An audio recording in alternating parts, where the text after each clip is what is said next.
And we are live. Welcome to lunchtime, my friends. We're going to have a fun time today. And today's one of those days, I think because it's a holiday, we're going to be all willy nilly. We're going to be all over the place. We're going to talk about our freezer.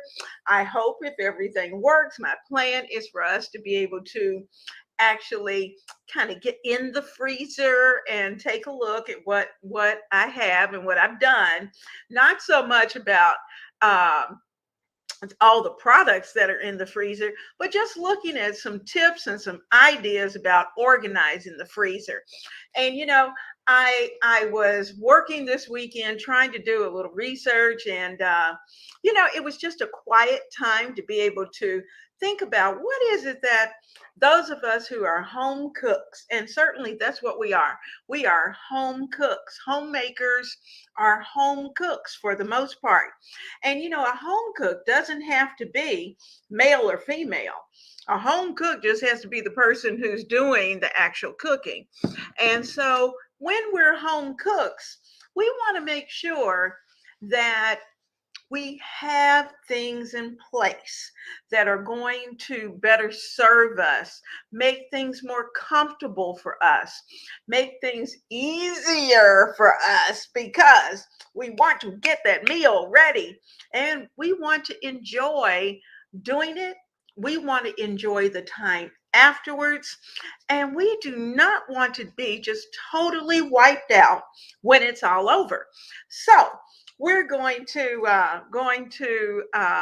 take a little bit, take a little time, and I'm kind of doing this in sections. Now, last week, oh my gosh, we had so much fun last week at the lunch table because of the fact that we were talking about all our freezer tips. And let me stop right here to say that for those of you who subscribe, I really appreciate the fact that you are here with me all the time at lunchtime, on Saturday morning, live in the kitchen. We have a great time. And, even on Wednesday, I'm trying to add other videos in to share and to pass down some of the things that we've learned along the way to you. And so the fun part of today is going to be we're going to start talking about the holiday. And I have to admit, now I had to write notes down today. And I normally have some notes, but I mean, they're extensive today because I didn't want to forget anything. I wanted to make sure that I had covered everything that really got into my spirit yesterday. So, you know, as we think about Labor Day, I don't know about you, but as a kid, when I thought about Labor Day, I knew it was the last holiday before we went back to school. And even as a teacher, the Labor Day holiday, we would work a week because we didn't start school then until the Tuesday after Labor Day. And so Labor Day was always that time. It was kind of the last hurrah before you got into all the work, all the school, all the football, all the games, and all the things that you were going to do. And that's when your family really kind of buckled down and you really had to have a schedule to keep things going. And I'm sure you all are have been in the same predicament, or you are in the same predicament. And for those of you who are new and maybe newer to being a homemaker, those are some of the things we have to think about. But I'm going to start with something that was funny. Labor Day marks the time when we put away, or we used to put away, our white shorts, our white pants, our white shoes. We did away with that because we were starting to experience fall. The weather was starting to get cooler, and the white clothes really represented more summery attire because of the fact that it was light and bright and easy breezy. Well, in today's world, that is not the case. And it's so funny because um, there is a great debate out there. I didn't know that. A great debate over white and whether or not white should be eliminated as of Labor Day. And so I had a good time kind of looking at that and seeing what everybody's opinion was. And, it's all up in the air because, after all, many of us, depending upon where we live, we are still in very warm climates. Our temperatures are warm. And so, because of that, we're able to still continue wearing some of the light clothing that we used to wear during the summer. And so it continues maybe into more October rather than cutting it off at September. But you know what? In my book, clothes or clothes or clothes or clothes. Does it match? And if it does, then we're good to go. So, but I just thought you all might get a kind of a giggle out of that, to think there are people out there actually debating over whether or not you should wear white after Labor Day. Now, also, Labor Day used to be, and I haven't seen this as much. It used to be that every Labor Day there was always a parade of some sort. And I don't think you see as many parades today for Labor Day as you used to. It was a celebration of the working person. And that's certainly what labor is all about. We are working people. And this is our way of being able to say, thank you. Thank you to those who are our electricians, our plumbers, the people who cut our grass, the people who clean our carpet, the people who maybe even clean your house. But and certainly to your moms and dads, because to mothers and wives and husbands, because we are laborers as well. And so Labor Day is saying thanks to people who are doing and providing some type of service. Now, what you do see still today are many picnics, and that's always so much fun. And you have picnics, you have the cookouts, your barbecues. This is a good time to get the cue on. And fireworks are big around our neck of the woods. There's always a fireworks display in multiple places in our town. So this is a great time to be able to take the little ones for fireworks, if you don't mind that they stay up to dark, and so that they're able to see the fireworks and then go home, tuck them in bed. And there's never a fight after a firework. They're ready to go to bed because they're tired, and they're able to get up the next day for school. So what I did notice was that many of the schedules were situated in such a way that our kids were actually able to have Friday off, as well as today, Monday off, which gave them a nice 4-day weekend. So this was a great 4-day weekend and a time for them to relax. Many people traveled over that 4-day weekend, and some took long trips, some took short trips, but they traveled. And so Labor Day just gives us another chance to be able to celebrate with family. And I certainly hope that you are going to be doing that today. We're going to be doing that later on today. This morning, I was up bright and early. I've got a pork butt that's ready. I'm going to be pulling that in a little while after the show is over. Get it all juicy. Well, it's juicy now, but nice and barbecued, all the good seasonings all throughout it. And we're going to have a nice time. And if you were at Saturday morning, we baked a delicious apple pie. And I hope you saw on the community page, because I was able to show you both the apple pie as well as the apple zucchini muffins. And I am all about apples. To be honest with you, I like apples better than pumpkins. So when you start thinking of fall, 9 times out of 10, I'm going to be all about that apple. I'll do a little pumpkin. I can handle pumpkin. The big guy, the jury's out with him on pumpkin. It just depends on what type of recipe it is. But anyway, so let's get our heads into the freezer. Now, I had so much fun last week, and it was great that Denise was able to jump in last week and to share her chest freezer because I had a gigantic chest freezer that my mom gave me when, when she downsized. She had a monster of a chest freezer. And so, because I was a newlywed, she gave me that chest freezer, and I got her a small freezer for where she was going. And so that worked out great. We kind of made that exchange. Well, when I moved from one state to another state, then I gave my large chest freezer to a friend. And, that chest freezer is still working after 38 years. It is still going. Amazing. I can't believe it. It is still keeping food nice and cold and the works. But that baby is still humming.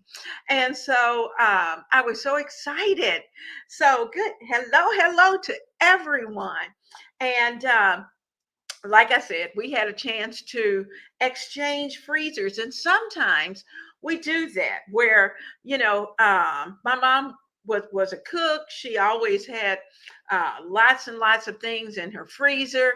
And I can tell you this, it wasn't always well organized. We're more about the organization in today's world because so many of us worked outside of the home. Now, a lot of people have been able to work at home because of our situations in the previous few years. And so because of that, you may have a few more minutes to be able to take as far as taking things in and out of the freezer. Freezer paper was a big thing back in those days.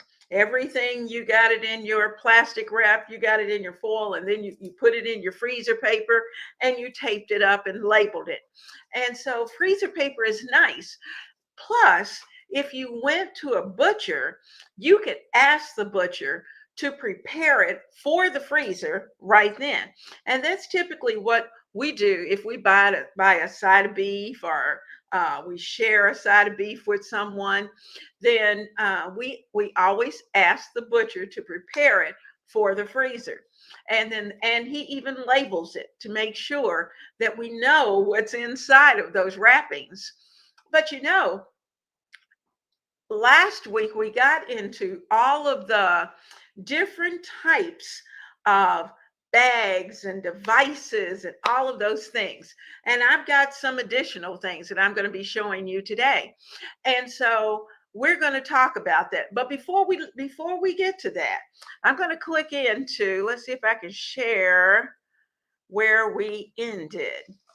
Where we ended last week. Remember, we were talking about the fact that there are some things that you are definitely going to want to freeze, like your nuts, your flours, your yeast, juices. But we need to make sure that we put them on the door of the freezer, are in a basket in your freezer, because these are things that can very easily, if you have a chest freezer, they can fall down. And you don't want that to happen. You want to know exactly where they are. And that's where the baskets come in handy. Um, Another thing is the fact that soups. Oh my goodness, I make soup all during the fall, and I try to prepare it in large batches so that I can freeze portions of soup, so that should I need to pull those out at the last minute for a crowd, or maybe just for the big guy and I can do that and do it safely.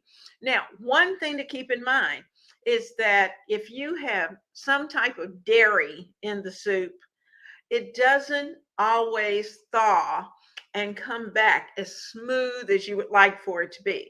So, dairy, starches like pasta, you may want to leave those items out until you're ready to bring it back, warm it up, and then add those things into the pot, because the texture is going to change. Your texture of the soup is going to change.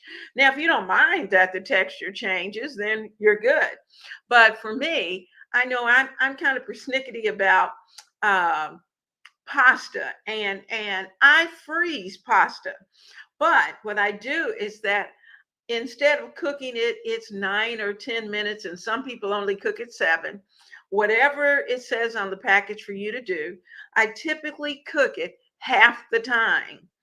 And then that way I can kind of pull it apart, make sure I've rinsed it, pull it apart, let it dry a little bit, put it into whatever type of bag I'm going to freeze it into. Now, this is where you probably aren't going to want to vacuum seal it, because if you vacuum seal your pasta, 9 times out of 10, it's going to get squashed because it's soft. So in that particular case, just know that you can put it into your freezer bags or your freezer container, and at that point, you want to make sure, and you can even freeze it in water, but I have had more luck just freezing the pasta itself. And I only freeze it according to the portions that I'm going to need it in. So if I know I only need 4 cups of pasta, that's the way I'm going to freeze it. And I do not keep pasta beyond 3 months, because then you're going to try to use it and it's just going to end up as one big mushy mess. So when you freeze it, just know that's something you're going to need to use pretty quickly. Now, also, you want to make sure that you wrap food airtight, and that's to decrease the chance of freezer burn. And if you're going to freeze for a long time, then not only are you going to put it into some type of freezer bag, but you may even want to put it into an extra layer of heavy duty foil.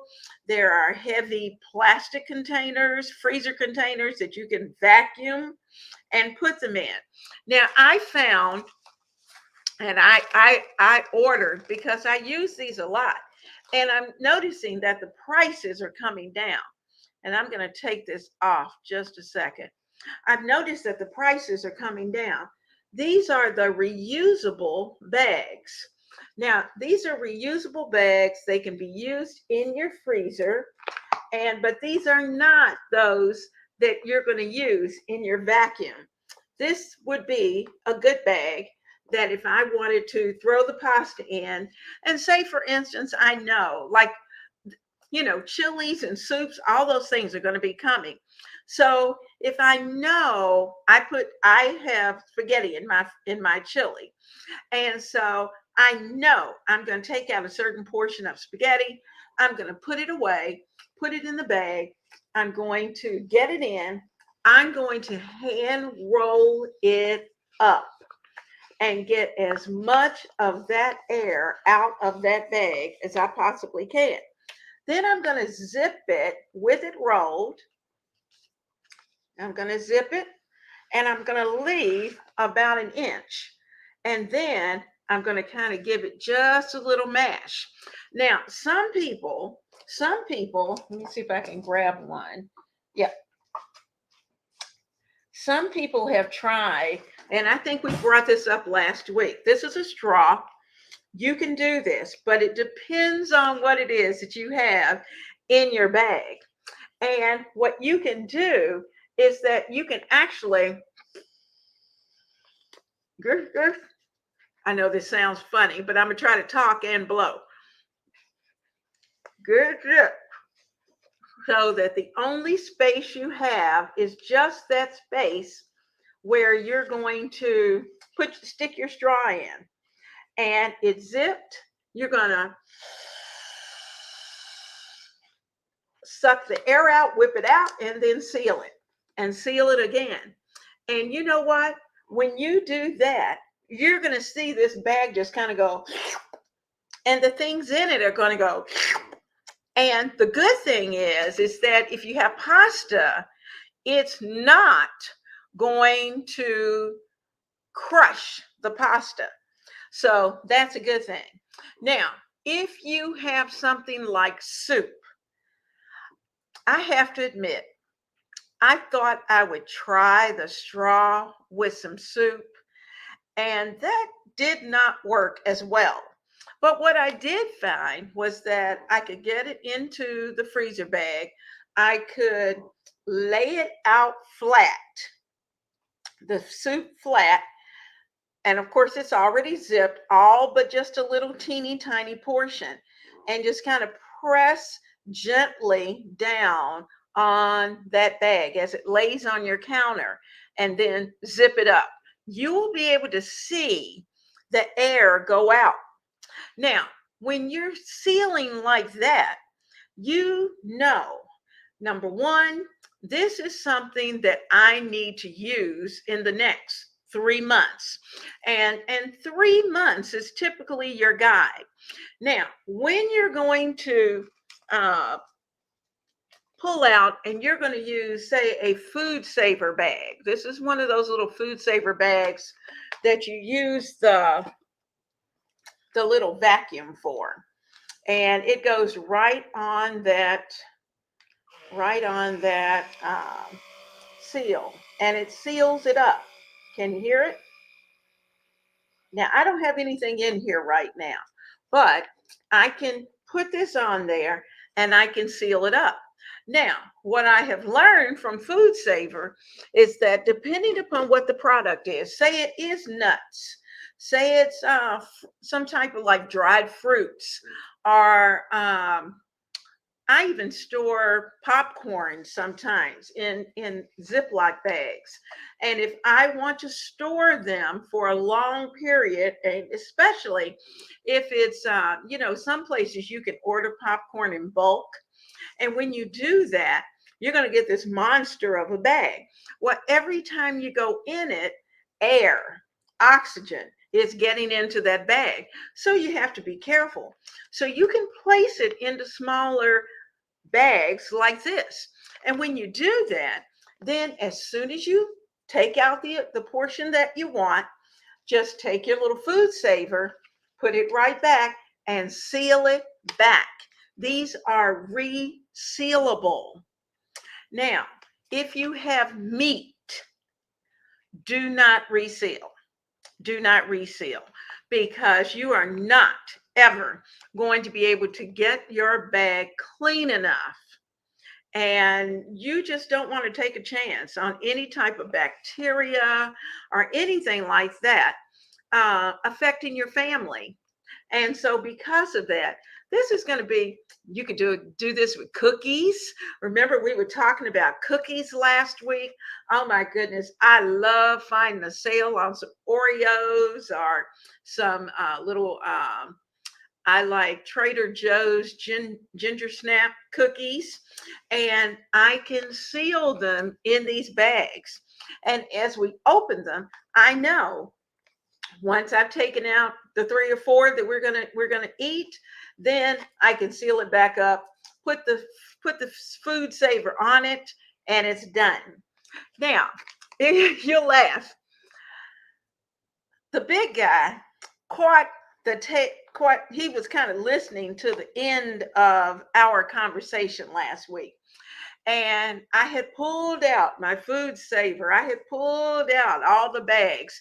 All that stuff was sitting here. And I was going through thinking, okay, next week I need to talk about this. Next week I need to talk about that. And in doing that, I had also been to the grocery, had a few things that needed to be done. I thought, well, I might as well seal them up since I've got all this stuff out. So I did. And guess who took over my food saver? The big guy. Now, hold on one second. Let's see if I can slide you over. And we're going to come over here. I don't know how we're going to do this, but I'm determined this is going to work. Now, as you look, you're going to see this is our freezer. And I think that light might help. All right, so I'm bearing to the world. All right, so I'm gonna leave it open for a little while just so you can see. Now, I have had these little green baskets. These are those little Dollar Tree baskets, that you get. They were $1, now they're $1.25. And last week, when he came in, he decided, oh, well, let me play with that. Let me see if it's working properly. So he started making little bags. So he's got a bag, got a side over here, then he sealed it, then he's got a side over here. And he just had a good time playing around with the food saver. I've got zucchini that has been taken care of. Let's see, what else did he do? He did jalapenos. All those things were in there. Now, while we're talking about the baskets are a great way to corral all the things that you need. And sitting behind this basket, I have all of my little bags of frozen vegetables, whatever kind of little frozen vegetables that I need. So I can put that there. Now, I also I know some people don't put their frozen corn. I blanched this a little bit and put some frozen corn in there only because I knew I was going to use it. So this is going to come, this will be out today and in use. So I'm not worried about it. And it's actually going to get grilled, so it's not going to be mushy. Now, I have, and as you move down your freezer, and when you get down to this drawer, down at the bottom down here, and this last shelf here, that is all meat, because your colder, those things that need to stay cold, like our meat, need to be at the bottom of the freezer. So you've got your meats down here, and then you can start to bring up whatever it is that you're going to be needing in your freezer. Now, sometimes the freezer stays perfect. I have pie dough in here. I have butter in here. I have, you all are going to laugh, I have a bottle of homemade limoncello in there just because this is the last bottle, so I'm trying to stretch it. And on the sides, I have, this is my fish fry mixture that I use. I put it in the bag, in the freezer zip bag, and I keep it right in the freezer. So I have nuts on the door. Yeast is on the door. All those kind of things are on the door. So in the freezer is where we want to be as organized as possible. Now, let me get back to you. There we go. And I'm going to turn this light out because it's going to cause a glare. There we go. So let's take a look. We've got a few more things. The inventory. I don't want to I don't want you to think, and I'm looking here, I'm going to put her in. Duncan Party of 6. She said, these are great tips. She says she's realizing that she has some reorganizing to do. Let me tell you, freezers, refrigerators, pantries, they are works in progress. As much as we want to be able to have that picture perfect freezer or that picture perfect refrigerator, it just doesn't happen because we are living life. And so because of that, we try to make it as comfortable as possible. Now, I can tell you back in the day, I am somewhat type A. So I have to admit that. I'm owning it and I'm putting it out there. I'm kind of type A. And so because of that, when I knew I was going to have company either staying at the house are coming to the house. Say we were having Thanksgiving dinner, and I knew there were going to be a lot of people in and out.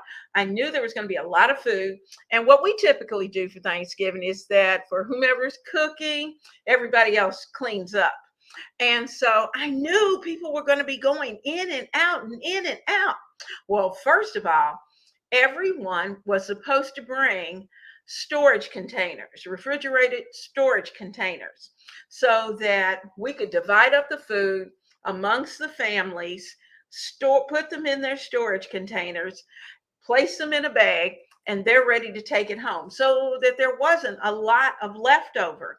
And that was always a great method, because what would happen is you'd have certain things like, I mean, I love sweet potatoes and I love candied sweet potatoes. But let's face it, after Thanksgiving or after Christmas, I'm probably not going to eat any more candied potatoes until the following holiday, just because they're high in calories. And if I want sweet potatoes, I'm probably just going to bake it, and that's it. So that was one of those things that we chose to do. So I knew people would be in the kitchen. And I mean, I would stay up for 2 nights, making sure that the refrigerator was perfectly clean, making sure that everything was in the perfect place, because I knew my mother was going to be there.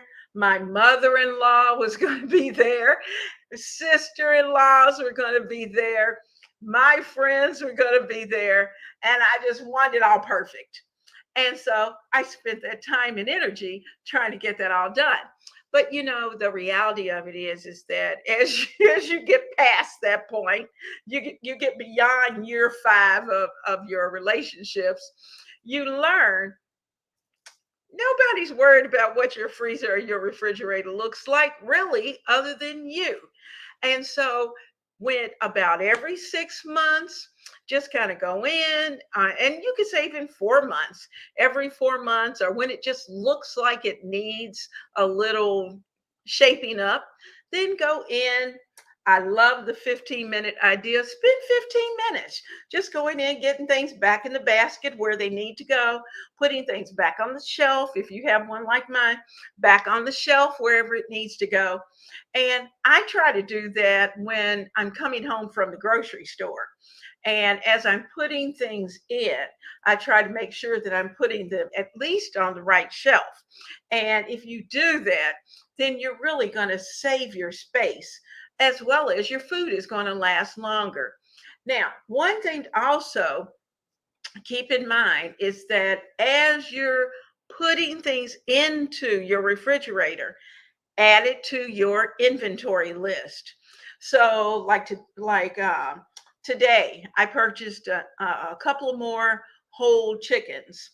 So I've already added. I had a couple, and I've already added the 2 that I picked up today.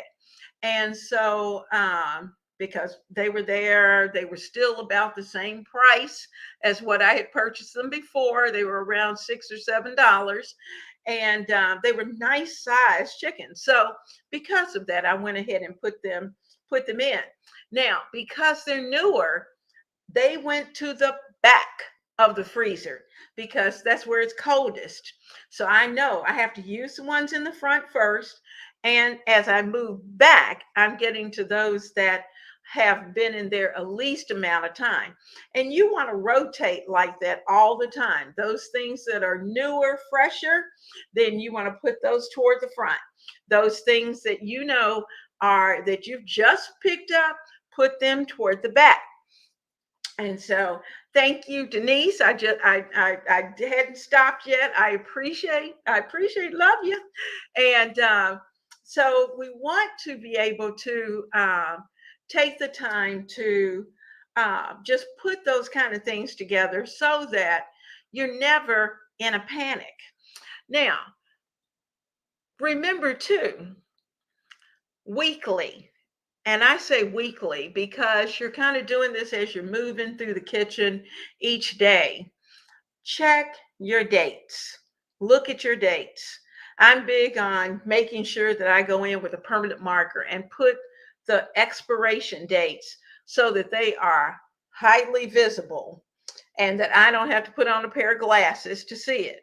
And the reason for that, like for instance, I had gone through the my main pantry, and there were some cans that were back in the back that I mean, it was just something I hadn't prepared in a while. And when I looked at them, their expiration date was September 22. So guess what? I had to make sure that I took those out. And when I did, I put them out, put them on this counter and made sure that I used them this week. Not that they're going to expire in the next day or so, but I wanted them visible, because if they're not visible, you'll forget. And before you know it, then you're going to have something sitting in your pantry that has expired, and that's food that you've wasted. And one other thing to do, and I had this to happen just recently, and I took it straight back to the store. I had gone to Kroger, I had picked up some canned goods, and as I was putting the canned goods up, for some reason or another, you get that little voice sometime that comes in your head that says, look at the expiration date.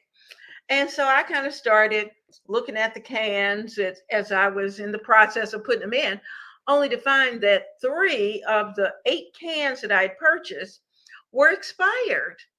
And I'm sure it was an accident on their part. Probably their stockers missed them. But, you know, I didn't want them already expired on my shelf, because I want some good shelf life. And so I took them back to the store. I bagged them up, took them back to the store. They apologized. I got replacements. Everybody's happy. But I wasn't so upset because it's close. But that doesn't always happen where it's close. Or you may not have noticed that when you picked up those canned goods that the expiration dates weren't, um, they were a little close, a little closer than what you wanted. So when you get things that are on sale, be sure to check that expiration date, because 9 times out of 10, when they're running a sale like that, it's because they have a lot of volume of whatever it is. Now, most of the time, you've got a good time period to be able to use it. But every now and then, something will slip, and you will end up with a product that it's either already expired or it's close to being expired. So that's just something to look out for. So if you find expired items, until I started working at the food bank, I always thought that if the date was expired, then I should just throw it out.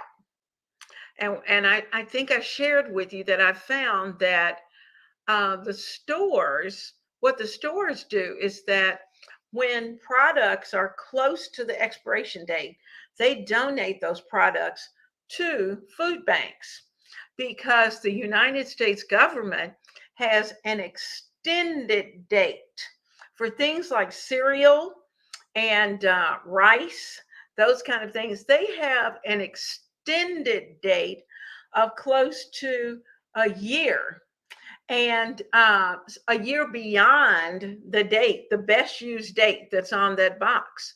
So, that's something to keep in mind too, as you're looking at that expiration date. So, hello, happy Labor Day to you. Now, so we're ready to take a look. I think because of the conversation, I don't know if you caught Denise's show last Wednesday. We had a great time on that show. But we were talking about homemakers and using our planners and all those good things. And I thought about the fact that when we're talking about our home cook, there are tools, and our freezer is one of those tools that we need to. We're always talking about honing our skills. And if we have tools, number one, we want to take good care of it. We want to make sure it's clean. We want to make sure that we've checked all the seals around the doors because we don't want to lose the cold.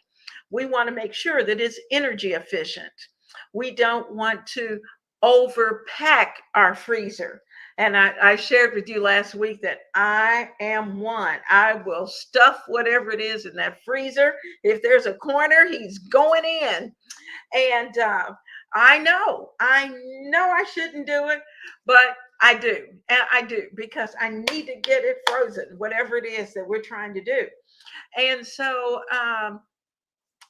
as you use your tools for of the kitchen, and our pantry is a tool of sort, even though you're not physically taking your hand and you're cutting or you're chopping or whatever it is a tool for a home cook. It's something we have to have. So we want to make sure that we're making the best use of that tool that we possibly can. So these are just some suggestions of things that if you don't have them, you might consider them along the way. First of all, we want to take a real good look at freezer bags. Freezer bags are not all the same. And I showed you these are reusable freezer bags. Reusable. And so I can open it, I can take something out, and I can close it back and reseal it. These are reusable. I have the regular Ziploc bags that we have that are easily available everywhere. And I have gotten to the point that I do not buy just Ziploc storage bags. When I buy Ziplocs, I always purchase the freezer bags. Let me tell you why. Mainly because of the fact that the freezer bags are heavier. They are heavier. So if you're storing rice or cookies or even potato flakes or whatever in your heavy duty freezer bag, it's going to stay longer because of the fact it's going to be less likely to be punctured. You're going to be able to put it in a safe place, preferably some type of container in your pantry. I freeze rice and I put it in the freezer to keep any unwanteds out of my rice. And then I can just pour out what I need, zip it back up, put it back in the freezer so I can keep that there. I also, we talked about baskets. Do you have to go to the container store for baskets? No. Do you have to use a specialty basket for your freezers? No. Dollar Tree, Dollar General, Dollarama, what is it? Dollar Mart, any of those little places where you can find a basket that fits and works, you can use in your freezer, in your refrigerator, or in your pantry. And because they're less expensive, if something spills on it, it's okay. If say for instance, if you're storing chilies or something like that, something happens and say something leaks, if you get a stain on it, it's not a big deal. They're usually only $1 or $1.25 in today's inflated world, but it's better than paying $5 or $6 for a container. So baskets are always necessary. When I go to Dollar Tree or any of those little dollar places, Family Dollar, I am always going down the aisle. I'm usually looking for white baskets just because I just think they look so nice. But if I can find 10 of the same color baskets and they work, I'm on it. And so keep a stash of baskets handy. And then that way, it's not difficult for you to add a basket or take a basket away. Because sometimes, like these little baskets have been in the freezer for several years. And so the other day, I dropped one. Now, it didn't have anything in it, but I dropped it. It was frozen. So you know what happened to it? It cracked.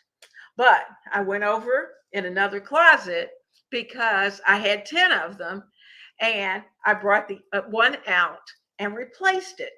So when you buy things that are a little more reasonable for your freezer, something that really, to be honest with you, nobody's really going to pay that close attention to, then you can afford to, if you have an accident, you can just replace it and as quickly. Now, we have specialized freezer containers. Amazon is loaded with special freezer containers, from soup to nuts, from terribly expensive to less expensive. And you know, with the specialized freezer containers, guys, I want them to be functional. I want them to have a seal around the top. I like the ones that you see in this picture. Let's see if I can do it this way. I like the ones you can see in this picture because they have that little flap closing, and that helps to seal. The red that you see right here is the seal, and that seal really gives you an airtight seal for your product, whatever it is. And so those are the kind of freezer containers that you want. If you are one who likes to use containers, and I do, I like to use containers. And so, but let me tell you a hack. And I don't know, you all may have seen it at this point and maybe not. Magazine organizers are the going hack for freezers and refrigerators today. Now, you can go to Target, Walmart, Roses, and just about anywhere and get magazine racks. You know, they have the slim ones, they have the wider one for magazines as well. But instead of putting magazines in them, you can stand up your freezer foods, freeze them flat, and then stand them up inside of your magazine organizers. So, like like if we're doing freezer meals, and say for instance you make 4 freezer chicken meals, then you're going to freeze each bag of your freezer meal flat on like a cookie sheet. Let them lay out flat. Then, once they're frozen, you're going to stand them up and place them into your magazine organizer and label it chicken. And the next one, you might have some type of beef. And so you would do the same thing, put your freezer meal together, freeze it flat, and place them into your organizer. So that's just a hack. It keeps them right there together. And what I've learned is when you don't put them and contain them in some type of container, is that even though they're frozen and they will stand like books, they're like having books in a library. But as you pull one out, everything does, it falls. And so, because of that, being in the magazine organizers is that they will continue to stand. You can take something out, you can put something in, and everything stays in place. So if you like doing those kinds of things, maybe get 2 or 3 of them and try them and see if they work for you. And if they work, woohoo, then I even sometimes take my soups and vegetables and do exactly the same thing. Like for coming up for Thanksgiving, I've got greens. So those greens are going to get cooked. They're going to be ready. I'm going to freeze them flat, and they're going to go into their magazine organizer. And, then that way you can see in an organized way everything that is in your freezer. You'll know exactly where it is. And so those are just a few things that I think you might enjoy. So coming up, and I don't want to hold you over today. I want to make sure this is holiday. So we want to make sure that we are coming together. And I appreciate you being at the lunch table, especially on a holiday. And I hope certainly that you're going to be doing something really fun, or you may be in the middle of doing something fun. Like I said, I've got the crock pot going. I found the cutest. I found the cutest. Let's see if I can pick him up. He's kind of hot. I found the cutest little pumpkin warmer. He's one of those little candle warmers. Is he not cute? I can't tilt him. Let's see. Let me get that screen down. Get you back over here. Okay. Is he not the cutest little pumpkin warmer? Now you drop your candle wax in the top where the lid is, and it's just a light bulb that warms it up, and your house smells divine. I found that today.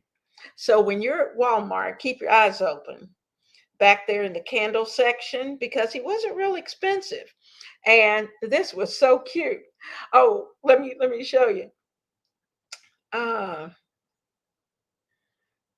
Ronnie said, she says she's in the middle of pulling weeds. Oh, Ronnie, that is too funny. I have to admit, the big guy and I were out there Saturday,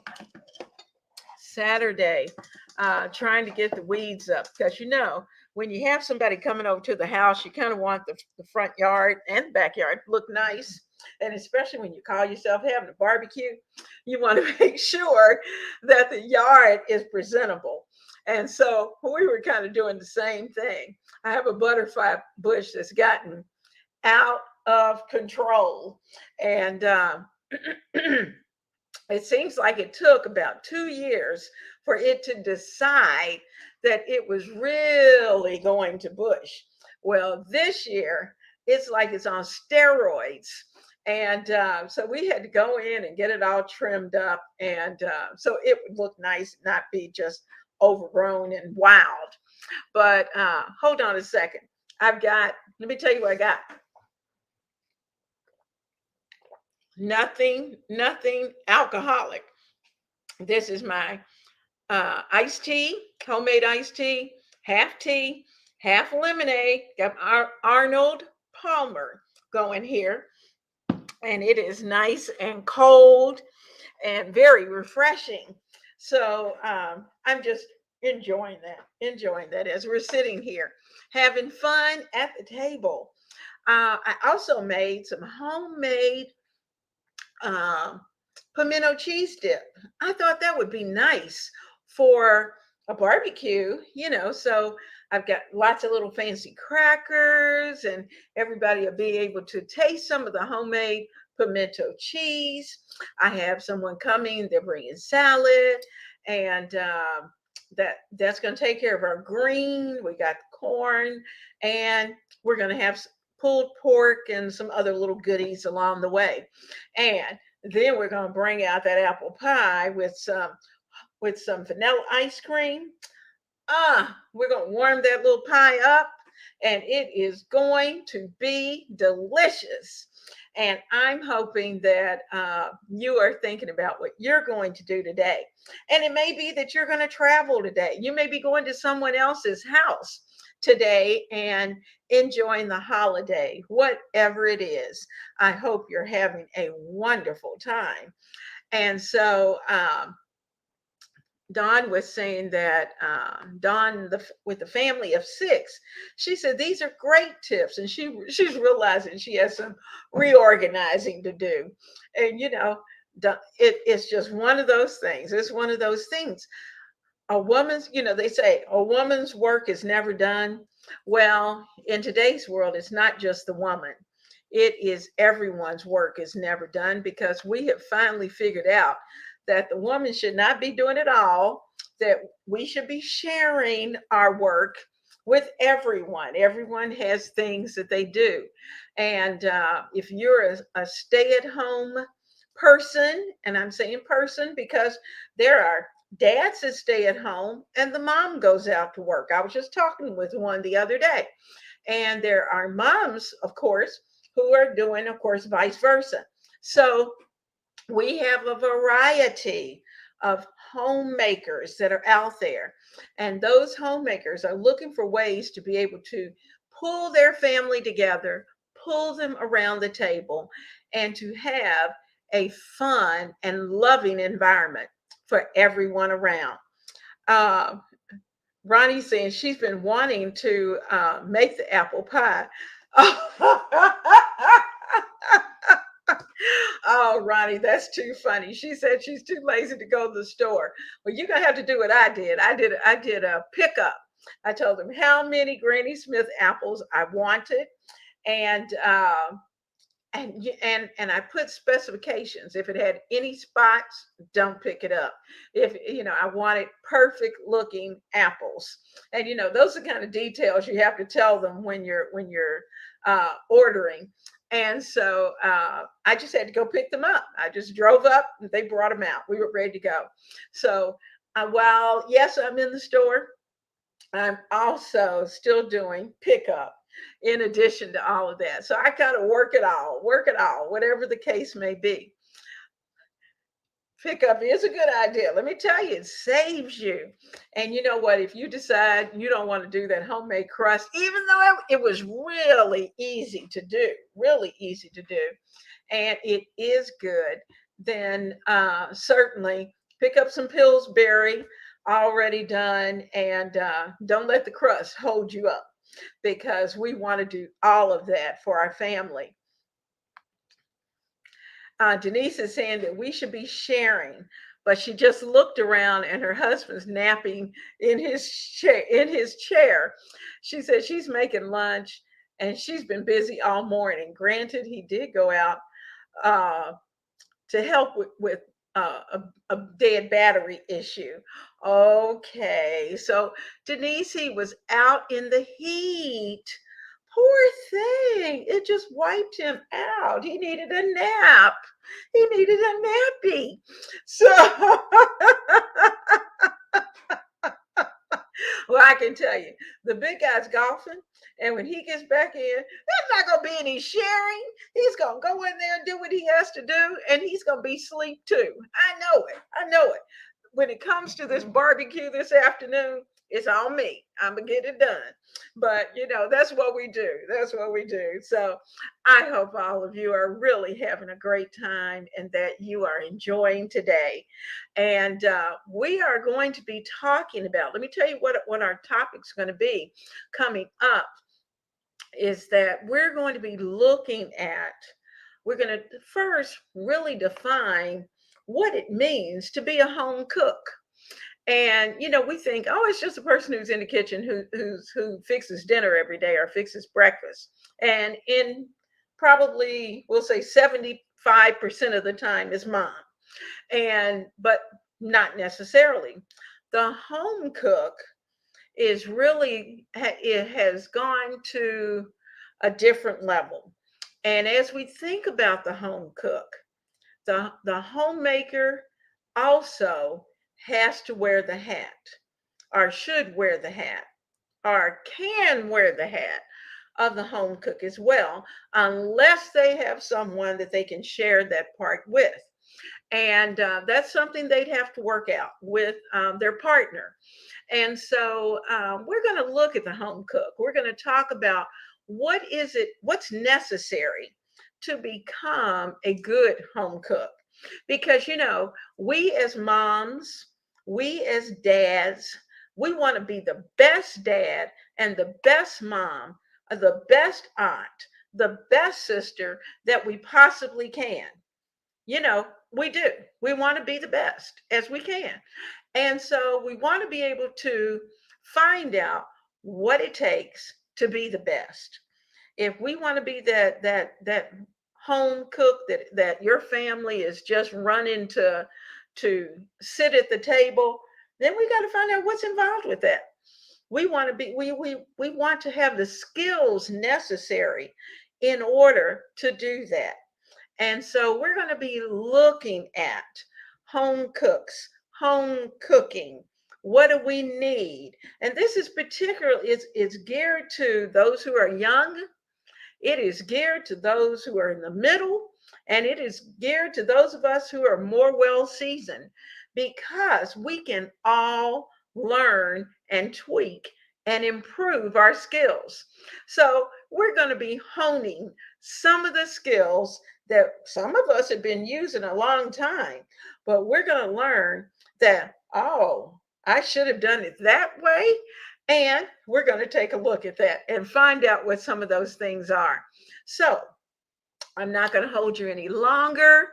Have a blessed and wonderful Labor Day. And I'm looking forward to seeing you right here. Now, guess what?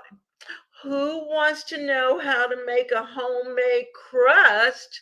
Now, if your hand is up, guess what? And right after this video, you're going to see deployed the homemade pie crust video is going to come up. So get ready, get ready, get ready. Get your flour, get your butter, get a little, maybe a little shortening if you want to, and get all that ready, because we're going to put that that apple pie crust together. So have fun, guys. Have a blessed afternoon, and I'll see you soon. Mwah.